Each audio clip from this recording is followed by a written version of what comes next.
जय हिंद दोस्तों, शिक्षा पारकम में आपका बहुत बहुत स्वागत है। आइए आज हम लोग एक नए विषय पर मिलकर के चर्चा करते हैं। इसके पहले वाले वीडियो में हम लोगों ने पब्लिक फाइनेंस या लोक राजस्व के विषय में पढ़ा था। आज हम उसी के आगे आज हम देखते हैं कि सरकार के विभिन्न प्रकार के घाटे कैसे होते हैं, इसको हम लोग समझते हैं मिलकर के।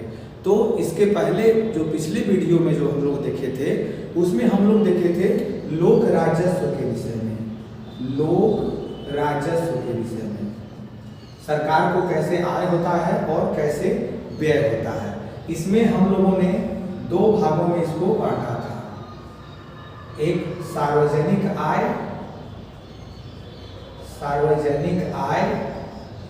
और दूसरा सार्वजनिक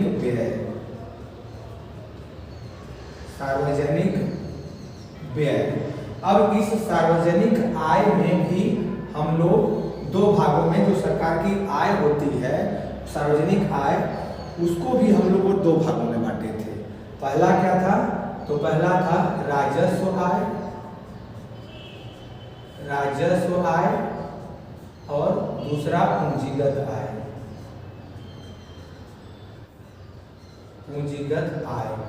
इसे रेवेन्यू रिसिप्ट कहते हैं और इसे कैपिटल रिसिप्ट कहते हैं।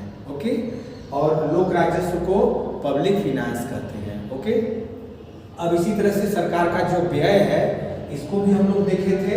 इसमें हम लोग देखे थे व्यय को देखे थे, तो ये राजस्व व्यय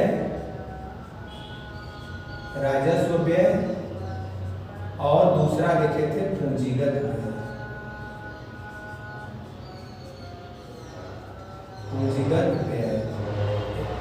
रेवेन्यू एक्सपेंडिचर और कैपिटल एक्सपेंडिचर। ये रेवेन्यू रिसिप्ट है और ये कैपिटल रिसिप्ट है। ये दोनों सरकार की आय है और ये दोनों सरकार का व्यय है, और यही मिलकर के बनता है आपका लोक राजस्व। इसको हम लोग पिछले वीडियो में पढ़े थे। आज हम सरकार को विभिन्न प्रकार के जो घाटे होते हैं उसके विषय में मिलकर के चर्चा हम लोग करते हैं। तो दोस्तों, सबसे पहला जो सरकार का घाटा है उसे कहते हैं राजस्व घाटा, रेवेन्यू डेफिसिट। तो राजस्व घाटा किसे कहते हैं? तो राजस्व घाटा राजस्व आय माइनस राजस्व व्यय। देखिए, राजस्व आय माइनस राजस्व व्यय कर देंगे, राजस्व आय माइनस राजस्व व्यय कर देंगे तो उसे क्या कहेंगे? राजस्व घाटा। राजस्व आय में से राजस्व व्यय को घटा देंगे तो उसे कहते हैं राजस्व घाटा या रेवेन्यू डेफिसिट। तो दोस्तों, क्लियर हुआ?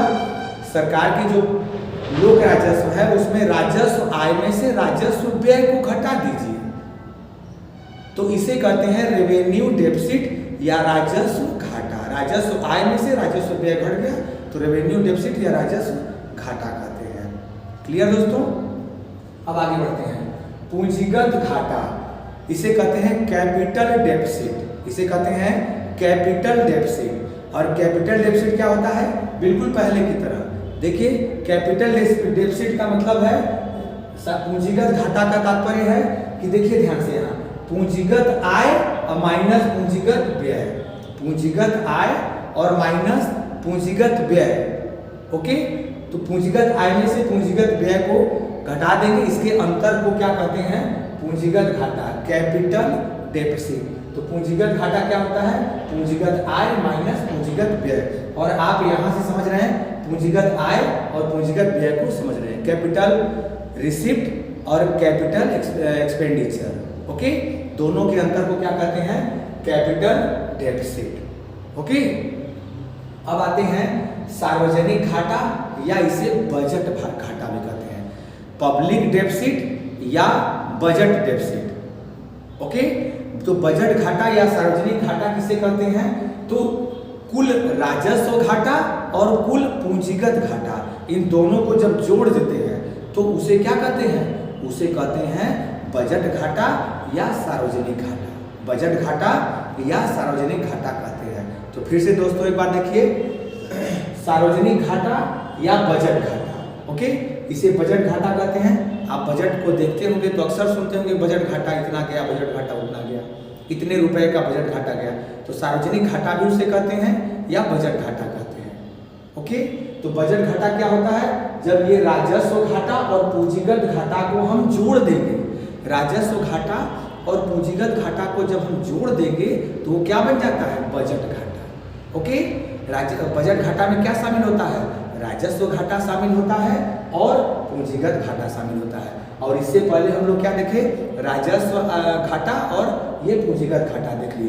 राजस्व घाटा में क्या देखे? तो राजस्व आय माइनस राजस्व व्यय। पूंजीगत घाटा में क्या देखे? तो पूंजीगत आय माइनस पूंजीगत व्यय। ओके, और जब राजस्व घाटा और पूंजीगत घाटा को मिला देते हैं तो वो क्या बन जाता है?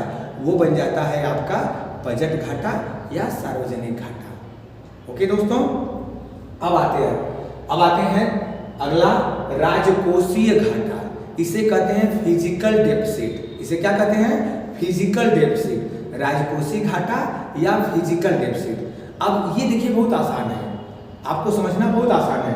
राजकोषीय घाटा या फिजिकल डेफिसिट किसे कहते हैं? तो बजट घाटा जो होता है या सार्वजनिक घाटा, यहाँ तीसरे नंबर वाला जो बजट घाटा या सार्वजनिक घाटा है, इसमें जो सरकार विदेशों से ऋण लेती है, जैसे भारत सरकार है या किसी देश की सरकार है, वो विदेशों से ऋण भी तो लेती है, तो उसके बजट घाटे में जब विदेशी ऋण को जोड़ देते हैं, उसके सरकार के जो बजट घाटा या सार्वजनिक घाटा होता है, उसमें जब विदेश से लिए गए ऋण को जोड़ देंगे तो वो क्या कहलाता है? उसे कहते हैं फिजिकल डेफिसिट या इसे कहते हैं राजकोषीय घाटा। उसे क्या कहते हैं? राजकोषीय घाटा। सर्वाधिक बड़ा, सब सरकार का सबसे बड़ा घाटा क्या होता है? राजकोषीय घाटा, फिजिकल डेफिसिट। ओके, याद हो गया? तो राजकोषीय घाटा, फिजिकल डेफिसिट, इसमें सार्वजनिक घाटा जो होता है या बजट घाटा में विदेशी ऋण को भी शामिल कर लें तो उसे फिजिकल डेफिसिट या सार्वजनिक घाटा कहते हैं। राजकोषीय घाटा कहते हैं। उसे क्या कहते हैं? राजकोषीय घाटा कहते हैं। क्लियर? सार्वजनिक घाटे में या बजट घाटे में जब हम विदेशी ऋण को जोड़ देते हैं तो उसे फिजिकल डेफिसिट या राजकोषीय घाटा कहा जाता है। इतना बात क्लियर है तब, और आप इसको समझिए। अब आगे आते हैं प्राथमिक घाटा, प्राइमरी डेफिसिट। प्राथमिक घाटा क्या होता है? तो सार्वजनिक घाटा में जब विदेशी ऋण जोड़ेंगे, देखिए ये बजट घाटा या सार्वजनिक घाटा, इसे बजट घाटा भी कहते हैं। तो बजट घाटे में जब विदेशी ऋण जोड़ेंगे, बजट घाटे में जब विदेशी ऋण जोड़ेंगे तो राजकोषीय घाटा, फिजिकल डेफिसिट। लेकिन सार्वजनिक बजट घाटा या सार्वजनिक घाटा में जब आप उस ऋण को नहीं जोड़िए, उस ऋण के ब्याज को जोड़िए, तब उसे कहते हैं प्राथमिक घाटा, प्राइमरी डेफिसिट। फिर से दोस्तों समझिए, ध्यान से आप समझिए, इसको क्लियर करिए। देखिए ध्यान से, राजकोषीय घाटा उस घाटा को कहते हैं जब बजट घाटे में विदेशी ऋण को जोड़ दिया जाए तो वो राजकोषीय घाटा हो जाता है। परंतु जब बजट घाटे में अगर उस ऋण के ब्याज को जोड़ दिया जाए, जो विदेशी ऋण है उसके ब्याज को खाली जोड़ दिया जाए, बजट घाटे में ब्याज को जोड़ेंगे तो बन जाएगा प्राइमरी या प्राथमिक घाटा। और जब ऋण को जोड़ेंगे, विदेशी ऋण को जोड़ देंगे तो राजकोषीय घाटा। तो फिर से इसको क्लियर करिए, राजकोषीय घाटा क्या होता है? तो बजट घाटे में विदेशी ऋण को जब जोड़ा जाता है तो वो बजट घाटा हो जाता है। और जब आपका बजट घाटे में जब विदेशी ऋण का उस पर कर जो टैक्स है या उस पर जो घाटा विदेशी ऋण प्लस, देखिए ध्यान से, इसको ऋण का ब्याज जोड़ दिया जाता है तो उसे क्या कहते हैं? उसे प्राथमिक घाटा कहते हैं। ओके, तो अब अगला है मौद्रिक घाटा। मौद्रिक घाटा किसे कहते हैं? तो जब सरकार पुरानी नोटों को की जगह जब नई नोट जारी करती है, डिमोनेटाइजेशन, विमुद्रीकरण जिसे कहते हैं, तो जब सरकार पुरानी नोटों की जगह नई नोट जारी करती है तो उसमें सरकार को बहुत तरह के घाटे लगते हैं। जैसे उस नोट की जगह नए नोट लाएगी, नया कागज़ लगेगा, कागज़ का खर्चा, प्रिंट का खर्चा, तमाम प्रकार के खर्चे होते हैं। तो जब नोट बदलने से किसी सरकार को जो घाटा जाता है, जो नुकसान होता है, उसे क्या कहते हैं? तो उसे मौद्रिक घाटा कहते हैं, मॉनेटरी डेफिसिट कहते हैं। मॉनेटरी डेफिसिट कब लगता है? तो ये नोट बदलने पर, जब पुरानी नोट की जगह नई नोट जारी की जाती है, यानी उस नोट की जगह एक नई नोट जारी की जाती है, जैसे मोदी जी ने किया था, तो इसे क्या कहते हैं? जो सरकार को घाटा लगता है उसे मौद्रिक घाटा कहते हैं। तो दोस्तों हम लोग एक बार फिर से लास्ट मिनट में रिवीजन कर लेते हैं। सरकार के जो विभिन्न प्रकार के घाटे हैं उसमें राजस्व घाटा क्या होता है? तो राजस्व घाटा में राजस्व आय माइनस राजस्व व्यय, सिंपल। और ये पूंजीगत घाटा क्या होता है? तो पूंजीगत आय माइनस पूंजीगत व्यय। ओके, अगला है सार्वजनिक घाटा या बजट घाटा जिसे कहते हैं। तो इसमें राजस्व घाटा है और पूंजीगत घाटा है, ये दोनों को जोड़ देंगे तो क्या बन जाएगा? सार्वजनिक या बजट घाटा। ओके, अब आते हैं चौथा राजकोषीय घाटा किसे कहते हैं? तो है बजट घाटा में, बजट घाटा में विदेशी ऋण को जोड़ देंगे तो बन जाएगा आपका राजकोषीय घाटा, फिस्कल डेफिसिट। ओके, और जब इस बजट घाटे में जब ऋणों का ऋण जोड़ेंगे तो ये राजकोषीय घाटा, और ऋणों का ब्याज जब जोड़ेंगे, ऋण को नहीं जोड़ेंगे, ब्याज को खाली जोड़ेंगे बजट घाटे में, तो वो बन जाएगा प्राथमिक घाटा। वो क्या बन जाएगा?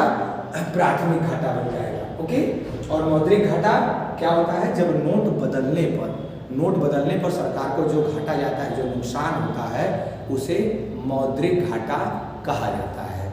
और दोस्तों इसको जरूर अपने मन में बैठाइए, बिना इसको बैठाए आप ये नहीं समझ सकते हैं। तो इसको पहले देख लीजिए, फिर उसके बाद इसको समझ लीजिए। तो दोस्तों मैं उम्मीद करता हूँ कि ये विभिन्न प्रकार के घाटे आपको बिल्कुल समझ में आए होंगे, और आप इसका स्क्रीनशॉट ले लीजिए। वीडियो देखने के लिए आपका बहुत बहुत धन्यवाद, और इस वीडियो को अधिक से अधिक शेयर करिए अपने मित्रों में, अधिक से अधिक जो है इस चैनल को सब्सक्राइब करिए। बहुत बहुत धन्यवाद आपका।